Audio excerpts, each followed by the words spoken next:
So we were talking about what?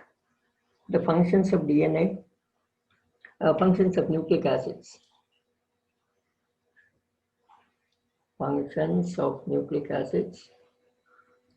The first one, we told it acts, it in the function is one is replication.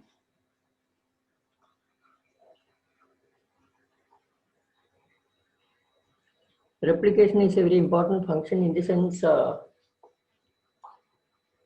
it is transmitting the gene from the parent cell to the daughter cell. So the process of transmission of gene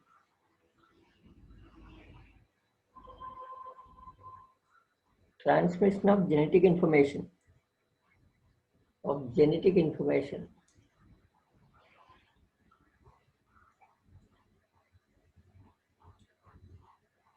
This is what is the consequence of replication. So in the whole process, what happens is the DNA will separate into individual strains. Double helix structure will become single helix, single coil. This will get separated back, and then a complementary strain to this will be found on the other side, on each of these sides. So it keep on breaking in this direction and keep on forming new new strain, new polymer, nucleic acid, which is complementary to each one of this. Okay, occurs, and that become two separate DNA molecules. So this is what is replication. The second function is it is used in the synthesis of proteins. Synthesis of proteins. That was what we were discussing. Synthesis of proteins.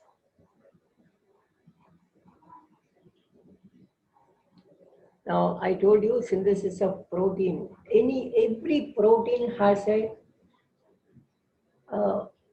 corresponding DNA which carries the code for each of the amino acid. There is a triplet code. Triplet means 3 amino acid code. Say for example, if I write TAG, this will be representing one amino acid. If I represent CGA,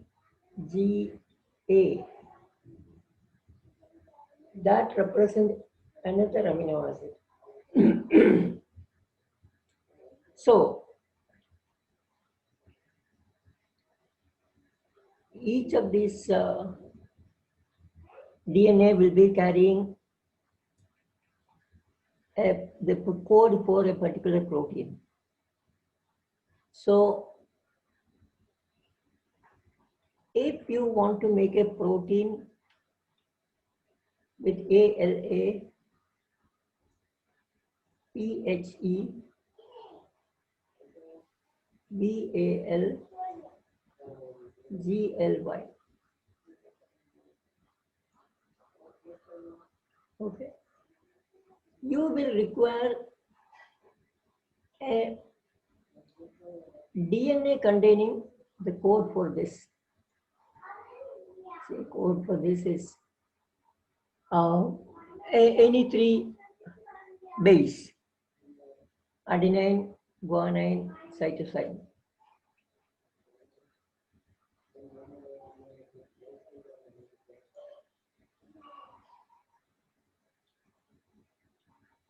Then you have for the phenylalanine, it will be a different code, CGT.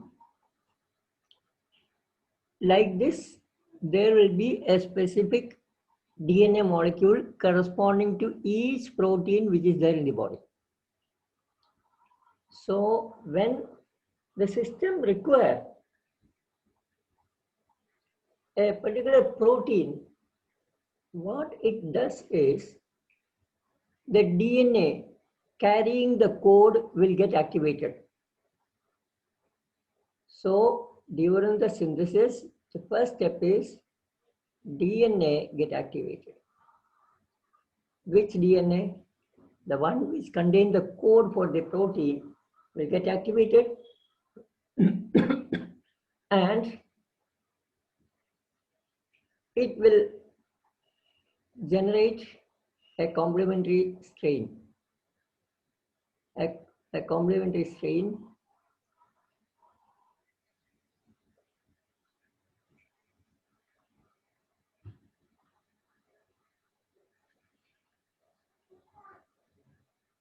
complementary DNA will be formed, RNA will be formed.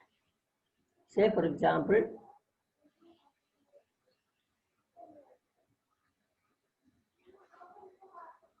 this is the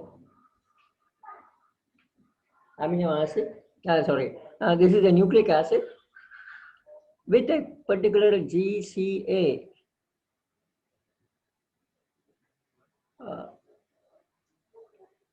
A, C, G,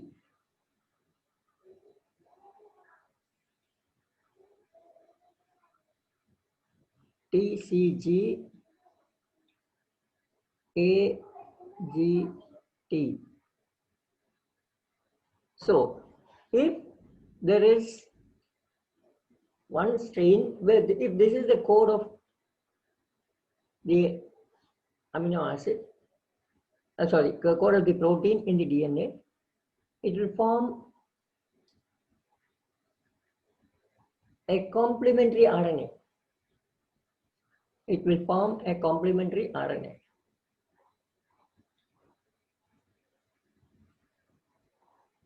So, guanine,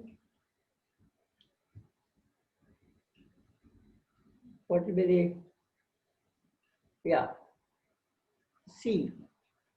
The complementary RNA will contain C here. Then C will contain G. This is in RNA there is no thymine, so you will have uracil here. Here A, C, G, G, C.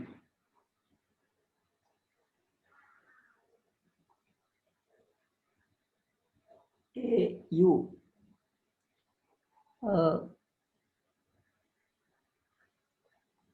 Guanine, cytosine, thymine, uracil. So an RNA containing this sequence will be formed.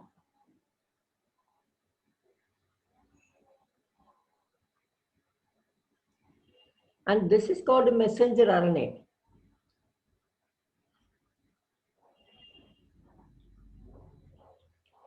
This is called a messenger RNA. This messenger RNA, what it does is, it comes out of the nucleus.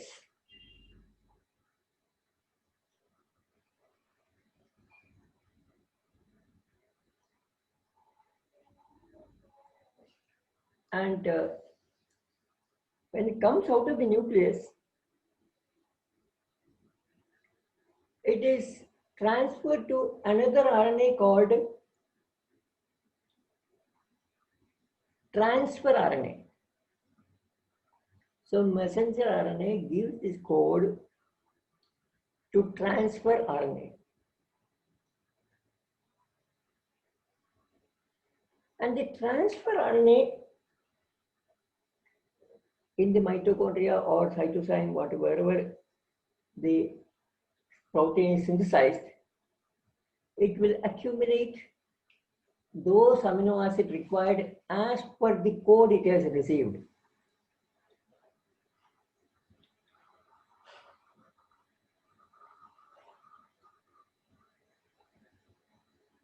Transfer RNA will accumulate the amino acid from the cytoplasm. Okay, required amino acid in the correct sequence and arrange them so that their condensation will result in the formation of a particular protein. So this is how a protein synthesis occurs when we talk in very simple terms.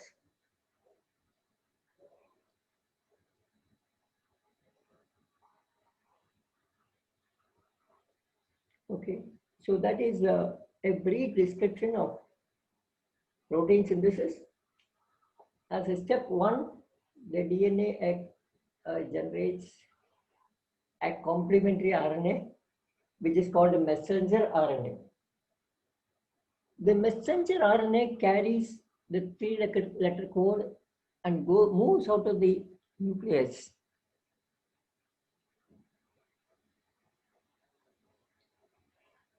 And it transfers this code to another RNA called transcribe RNA.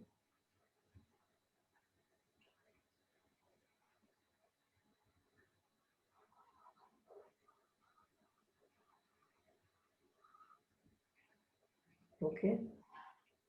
So the transfer RNA now accumulates the different amino acid required for the synthesis from the cell. And from where does these amino acid come from the cell?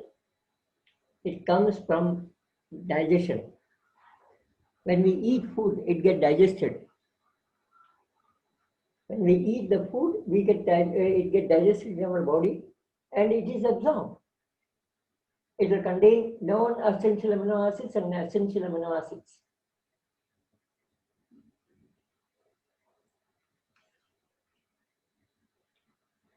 So from this pool of amino acid, the transcript RNA will collect and gather the required amino acids in the correct sequence, and then it is hydrolyzed.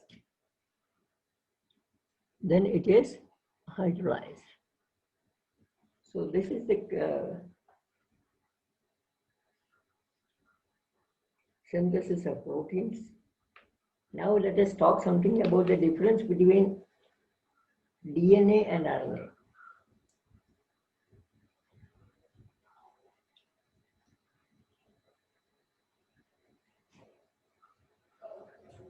What I will suggest you is just take a piece of paper and just note down what are the difference in the structures and functions of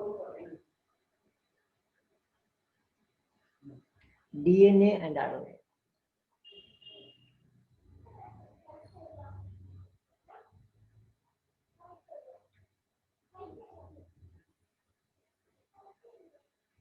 Take out a piece of paper and try to write down the functions of DNA and RNA.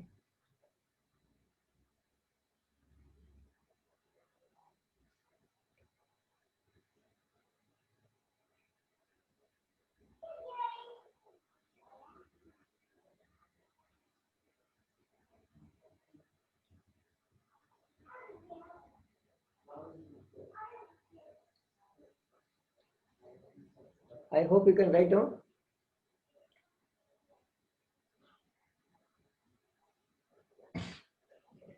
Yeah, what are the evident differences? First one, DNA contains deoxyribose, RNA contains ribose. Second one, DNA contains thymine, RNA contains uracil. Okay.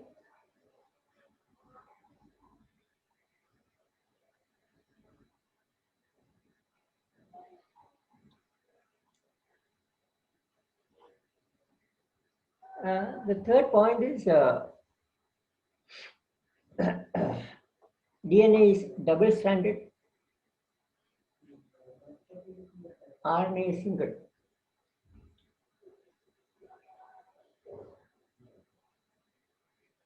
So that's the third point.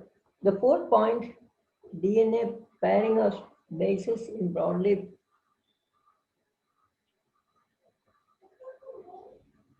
in DNA, pairing of bases is only found throughout the molecule. In DNA, pairing of bases is only formed throughout the mating. So this is structural features of DNA. Oh, still more are there.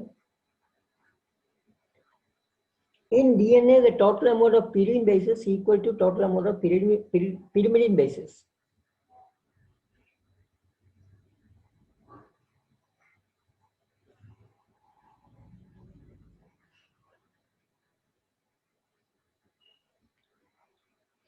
So pyrimidine bases equals pyrimidine base.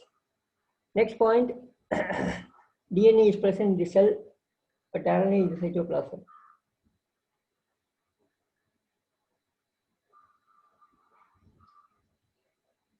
Next one, DNA replicates and is responsible for the transmission of hereditary character.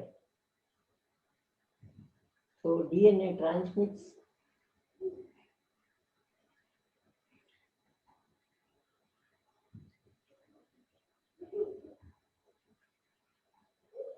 DNA contains genetic information which is transcribed to RNA and thereby controls piece of the system.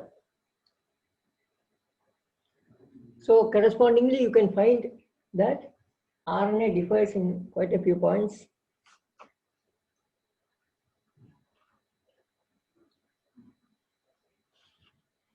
The first point, DNA contains ribose sugar.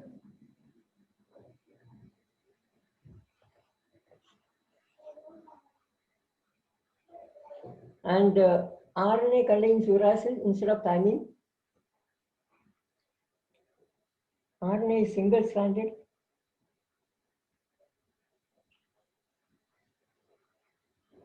And in DNA, in RNA, pairing of bases is found in the helical segments.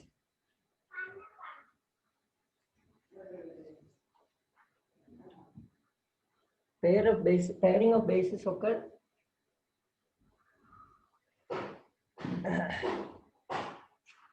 in the helical segments.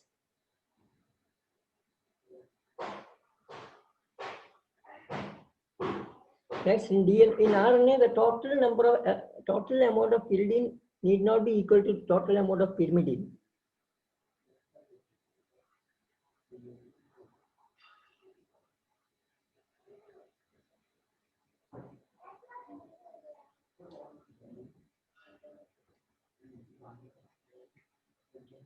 RNA produced by the DNA will enter into cytoplasm of the cell.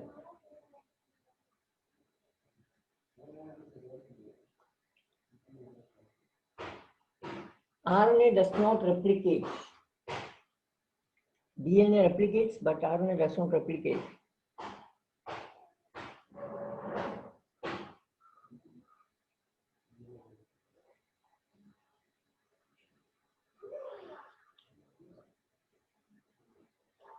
Okay, RNA does not replicate, and RNA most actively involved in the process of protein synthesis. RNA is very strongly involved in protein synthesis. So these are the differences of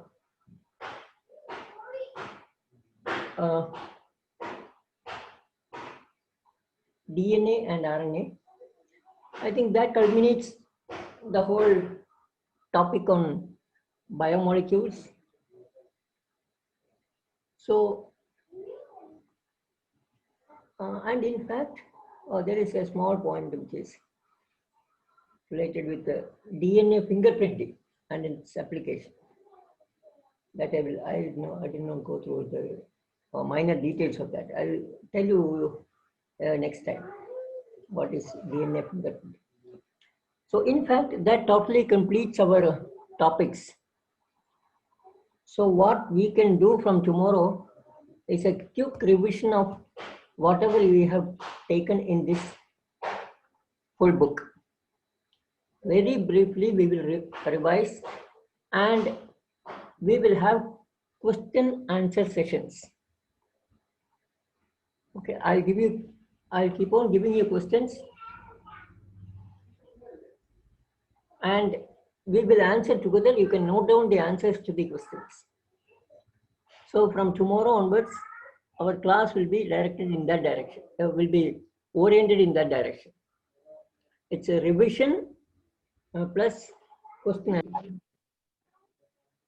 Okay, so I will stop it today a little earlier, and from tomorrow we'll start the same.